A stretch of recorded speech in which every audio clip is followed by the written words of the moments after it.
Proses pembelajaran daring kelas 4 SD swasta HKBP Batu 4 wali kelas Evi Juliana Mani. 5, 4, 3, 2, 1, 0.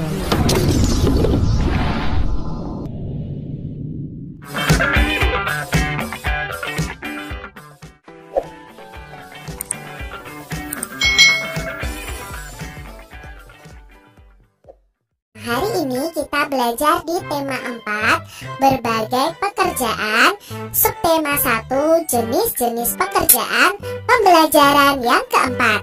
Mari adik-adik kita belajar dengan penuh semangat. Pengetahuan apa yang harus dimiliki oleh seseorang yang bekerja? Nah, orang yang bekerja itu pasti memerlukan pengetahuan tentang hal-hal yang harus dikerjakan di dalam pekerjaannya. Nah, apa yang akan terjadi jika mereka tidak memiliki nilai-nilai itu? Ya, yang terjadi pastinya pekerjaannya akan menjadi kacau ya adik-adik ya. Kalau misalnya diperlukan nilai kejujuran, pasti orang kalau tidak melakukan kejujuran dalam pekerjaannya, dia tidak akan dipercaya oleh orang lain. Saat seseorang bekerja, mereka harus memiliki nilai-nilai yang baik. Jujur dan kerja keras adalah nilai yang harus dimiliki. Apa yang dimaksud jujur dan apa contohnya? Ayo kita simak cerpen berikut ini. Cerpennya berjudul Pemimpin Idola, Pemimpin yang Jujur. Ida temanku sebangku, mungil, berkulit hitam manis, tidak banyak bicara, dan pandai, itulah cirinya. Ia seorang anak yang sederhana. Ayahnya sudah lama meninggal. Ia tinggal bersama ibu dan adiknya. Ida anak yang sangat pandai. Nilai-nilainya yang selalu bagus memberinya kesempatan meneruskan sekolah tanpa biaya. Semua buku pelajaran dan perlengkapan ditanggung oleh sekolah. Ida tak pernah malu dengan kondisi keluarganya. Bahkan ia semakin rajin belajar dan terus berprestasi. Ida juga selalu menjadi tempat bertanya jika teman-temannya mengalami kesulitan dalam pelajaran. Teman-teman memilih Ida sebagai ketua kelas. Pandai, tenang, dapat berkomunikasi dengan baik, serta mampu menjaga ketertiban kelas menjadi modal utamanya. Hari ini Ibu Tati mengingatkan tentang ulangan matematika. Sebagian siswa tidak siap, termasuk Gugut, si jagoan bola yang duduk di belakang kami. Waduh, saya belum belajar, Bu. Kemarin saya seharian bermain bola sampai sore. Pulang ke rumah langsung tidur, Bu, protesnya. Ulangan tetap berlangsung. Gugut resah. Ia menengok ke kiri dan ke kanan. Tiba-tiba ditendangnya kursi Ida dari belakang. Shh, Ida, bantu aku dong. Geser sedikit ke kiri agar aku bisa melihat jawaban di kertas ulanganmu, pinta Gugut. Ida bergeming. Ia hanya menggelengkan kepala pelan tanpa menengok ke belakang. Gugut mengganggunya lagi. Ayo dong Ida, sekali ini saja. Nanti aku beri kamu uang 10.000 rupiah. Kamu bisa jajan kue di kantin, rayunya. Gugut tahu benar Ida tidak pernah jajan di kantin. Ibunya tidak memberinya bekal uang jajan. Ida selalu membawa sebungkus nasi dan lauk dari rumah.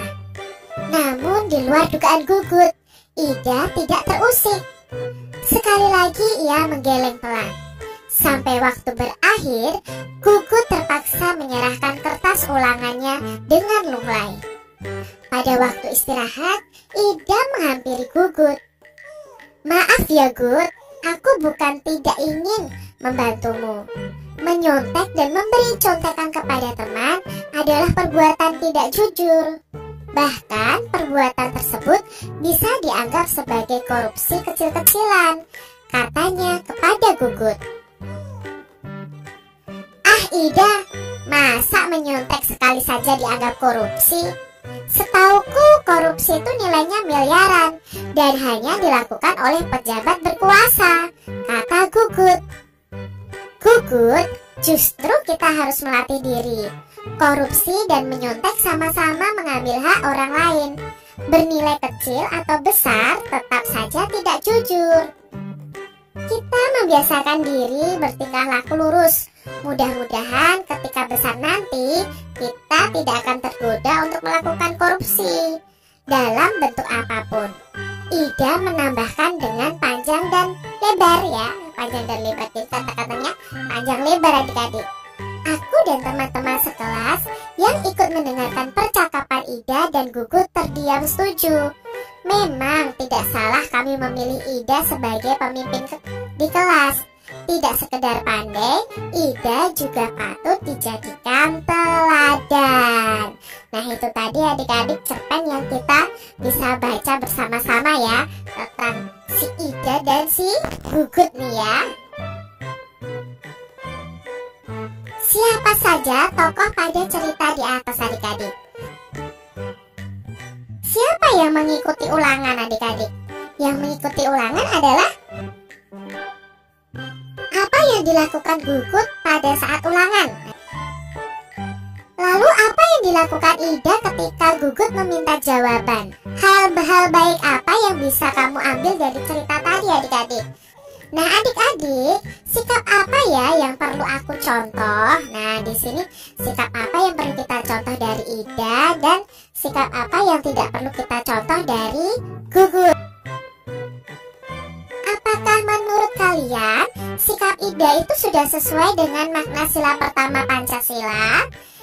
Lalu apakah menurutmu sikap Gugut itu sesuai dengan sila pertama Pancasila? Andai Ida memberikan contekan, apa ya yang akan terjadi adik-adik? Apa dampaknya bagi Gugut? Lalu berikutnya apa dampaknya bagi Ida yang? Apa dampaknya bagi guru yang mengajar? Nah, mengapa toh kita harus jujur? Nah, mengapa ya adik-adik kita harus jujur? Nah, kejujuran itu merupakan dasar bagi perbuatan yang lain. Sekali kita tidak jujur, maka selanjutnya juga kita tidak akan jujur. Selain itu, tidak jujur juga bisa merugikan diri sendiri dan orang lain. Nah, jujur itu juga termasuk perintah agama ya adik-adik ya. Maka kita harus mematuhi perintah-perintah agama. Apa yang akan terjadi jika kita tidak jujur adik-adik? Nah, yang terjadi adalah kita sudah melakukan korupsi kecil-kecilan. Dengan tidak jujur, kita tidak akan dipercaya oleh teman lagi, oleh orang lain lagi. Jadi adik-adik harus jujur.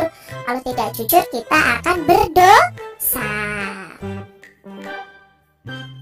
Nah, tentunya adik-adik masih ingat sila pertama Pancasila yang berbunyi ketuhanan yang Maha Esa yang disimbolkan dengan gambar bintang.